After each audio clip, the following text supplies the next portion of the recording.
Bonjour à tous. Alors voilà, aujourd'hui on est le 26 mars, ça fait 10 jours que nous sommes confinés chez nous et je voulais avoir de vos nouvelles. Comment ça se passe chez vous? En tout cas, chez moi, je peux vous dire que ça remue à mort, à mort, à mort. Je suis bousculée dans tous les sens, mais vraiment.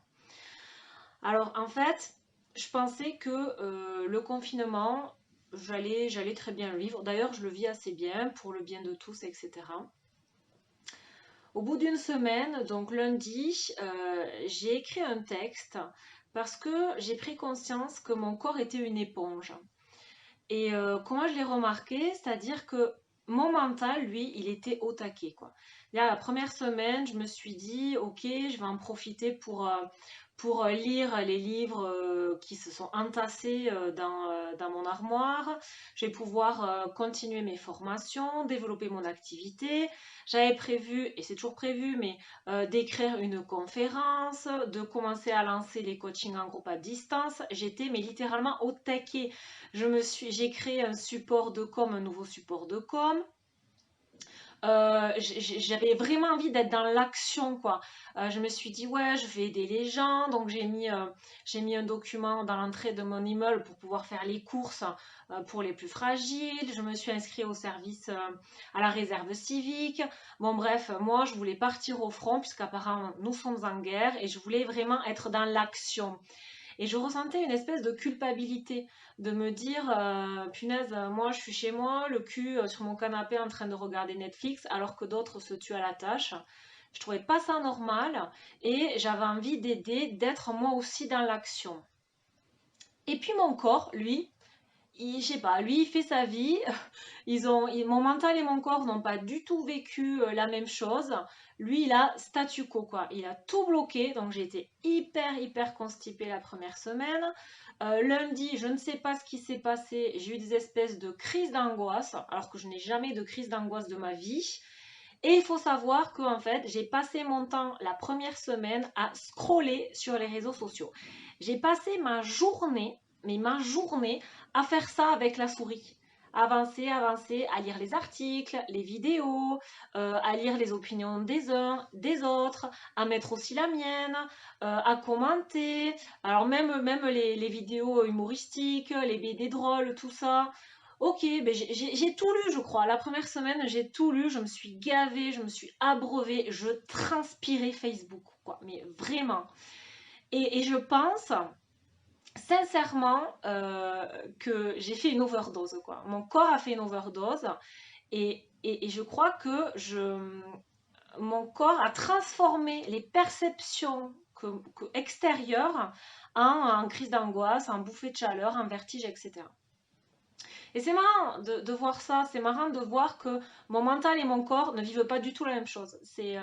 Je me suis même demandé à un moment donné si j'étais schizophrène, bipolaire, je ne sais quoi, parce que franchement, c'est assez déroutant. Donc, il a fallu, donc ce texte déjà m'a beaucoup aidé à l'écrire, m'a beaucoup aidé, donc quand je l'ai écrit, ça m'a servi d'exutoire. Et je me suis dit, ok, bon ben là, je suis désolée mental cerveau, il va falloir que je laisse la place à ce que je ressens, parce que ça prenait vraiment de plus en plus d'envergure. Et donc j'ai décidé d'arrêter de scroller. Donc bye bye Facebook, donc je regarde juste mes notifs, Messenger, et encore. Et vraiment, je scrolle plus, la télé c'est fini, et je le vis beaucoup mieux. Et donc mardi, donc voilà, donc mardi j'ai posté ce texte et je ressentais l'envie de me rapprocher de la nature, chose que j'ai faite. J'avais très envie de voir et de respirer la Loire. Donc ne vous inquiétez pas, hein, je ne vais pas me faire fustiger, tout va bien. J'ai pris mon petit papier, j'habite à 300 mètres de la Loire. Je suis sortie 15 minutes et je n'ai rencontré personne. Donc tout a été OK. Mais ça m'a fait beaucoup de bien, en sachant que je n'étais pas sortie du tout de chez moi, mais du tout, depuis, ça faisait une semaine, donc depuis 7 jours. Euh, donc voilà, après, ce qui a été marrant en fait, c'est que donc suite à ce témoignage, à cette prise de conscience, j'ai beaucoup d'amis qui m'ont envoyé des outils. Alors moi, j'ai pas mis de mots sur mon état, donc d'autres ont mis des mots comme l'hypersensibilité. Et j'ai trouvé ça génial parce qu'il y a eu plein de synchronicités. La première personne, ça a été une amie, enfin une amie, une femme que je connais depuis le lycée, mais que je n'avais pas revue et je n'ai pas eu de nouvelles d'elle depuis plus de 15 ans. Et là, elle m'envoie un mot avec une vidéo en me disant je t'envoie ce lien vers cette vidéo, ça fera peut-être écho en toi. Bon, ok. Donc je regarde la vidéo. Si ça vous intéresse, écrivez-moi par message privé ou en commentaire et je vous donnerai toutes les infos. Donc je clique sur le lien, je regarde la vidéo. Ok, il y a plein de choses qui me font écho. Et là, cette phrase, en gros, la jeune femme disait que euh, parfois il suffisait d'être seul chez soi pour aider les gens. Alors, j'ai trouvé ça drôle parce que la vidéo avait été faite en janvier 2020 et donc c'était drôle. Et elle disait il suffit d'être seul chez soi pour aider les autres. Effectivement, lorsqu'on est chez soi, qu'on se recentre, qu'on s'écoute, qu'on prend soin de soi, qu'on travaille son énergie de paix, et bien effectivement, c'est pas palpable, hein, mais en tout cas, on dégage cette énergie qui se diffuse autour de nous. Et là, je me suis dit, mais oui, quoi. Enfin, moi, en ce moment, j'étais tellement sollicitée la première semaine, mais vraiment tellement sollicitée, que là, je ressens juste le besoin de calme, de sérénité, de paix, de me recentrer. Du coup, je me déconnecte un peu plus. Mais ça me fait tellement de bien, mais tellement de bien. Et je me suis dit, mais c'est ça, en fait, moi, je voulais bouger, je voulais aller vers l'autre, je voulais être proactive, etc., être dans le mouvement. Mais non, quoi, il suffit juste que je sois dans un mouvement intérieur pour aider les autres. Donc, ok, j'ai compris, je reste chez moi, je travaille sur moi, je m'apaise, je travaille mon énergie de paix, d'amour, tout ça. Et effectivement, ça va se propager. J'ai confiance et j'ai conscience. Donc, ça, c'est cool. Après, j'ai une amie qui a fait la formation de coach avec moi et qui est également sophrologue, qui m'a envoyé une relaxation pour cocooner mon corps. J'ai passé un super moment, donc ça, je la remercie, c'était super bien. Puis encore une autre amie de cette formation-là qui, elle, m'a donné, et c'est vraiment génial, je pense que je vais créer une routine là-dessus. Elle m'a donné, en fait, c'est du yoga pour les hypersensibles. Et du coup, je trouve super bien parce que c'est des exercices très simples qui demandent pas beaucoup d'efforts, oui, parce que moi je suis quand même une grosse feignasse. Et du coup, ces exercices-là, ils sont vraiment géniaux. Donc pareil, si ça vous intéresse, dites-le moi en message privé ou en commentaire et je vous donnerai toutes les infos. En tout cas, c'est des exercices de yoga pour les hypersensibles qui permettent de se recentrer, de se protéger aussi et de se créer un cocon et surtout de se calmer et de s'arrêter. D'arrêter d'être toujours en action et en mouvement. Parce que je ne sais pas vous, mais moi, je suis une femme d'action, je ressens toujours le besoin d'être en mouvement, en action, il faut que ça bouge, ça fait boum, boum, boum, boum. Et quand je m'arrête et quand je dois m'arrêter, souvent, c'est difficile pour moi. Donc vraiment, c'est des exercices super. Et puis, c'était trop marrant parce que... Et tout ça dans la même journée. Donc, autant vous dire que les synchronicités, là, bim bam, ça allait dans tous les sens, quoi. Et hier soir, j'ai une amie, Marilyn, qui m'appelle et qui me dit oui, j'ai tiré une carte et quand j'ai lu la carte, il fallait absolument que je t'appelle parce qu'elle avait lu mon texte. Et la carte, donc c'est tiré du jeu d'oracle de Stéphane Gras qui s'appelle Dame à âme. Et la carte, c'est celle-ci. Elle s'appelle la spontanée. Je vous la montre parce qu'elle est jolie. Il y a des petites fleurs et tout. Elle est super belle.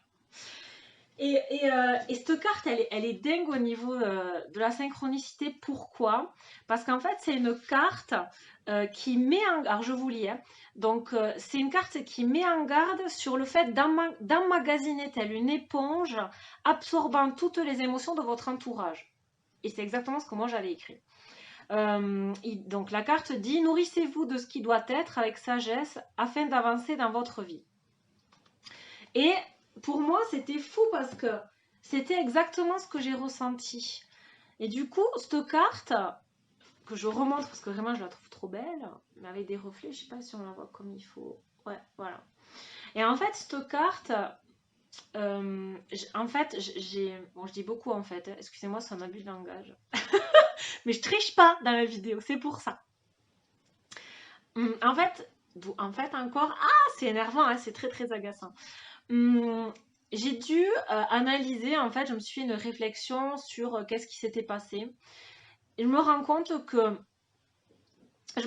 peut-être mon rôle d'être dans l'action, il n'est pas maintenant.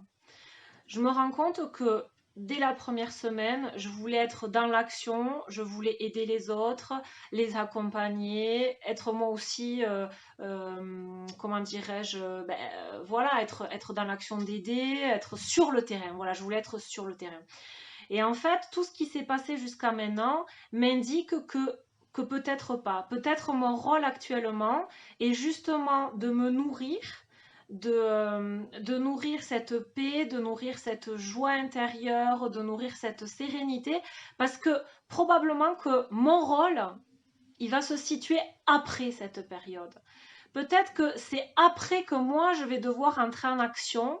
Et du coup, peut-être que c'est maintenant que je dois faire un travail enfin, que je dois œuvrer en tout cas que je dois œuvrer à développer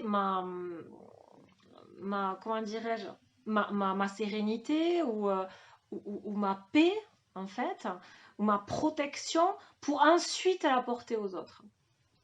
Et je trouve ça bien finalement. Et tout ça en seulement 10 jours. Alors, je ne sais pas comment vous vivez le truc. Moi, je me dis, tout ça en 10 jours, mais que va-t-il se passer si le confinement dure un mois? C'est taré. Donc voilà, la vidéo est un petit peu longue, excusez-moi, mais c'est vraiment quelque chose que je voulais partager. Je vais vous mettre le texte que j'ai écrit parce que peut-être que ça peut parler à des gens. Si jamais donc vous souhaitez avoir les infos sur le yoga pour les personnes hypersensibles, les références de ce jeu de cartes, de ce jeu d'oracle, ou que vous souhaitez avoir aussi le lien vers la vidéo donc, de cette dame qui évoque le fait de se centrer sur soi, ça permet d'aider également d'un point de vue invisible les gens. N'hésitez pas à me le dire et je vous enverrai toutes les infos. Voilà, merci beaucoup. Bon courage à vous et puis profitez-en bien, œuvrez bien. Prenez soin de vous, prenez soin de votre entourage, de votre environnement. Et puis, merci à ceux qui eux, sont au front actuellement. Merci.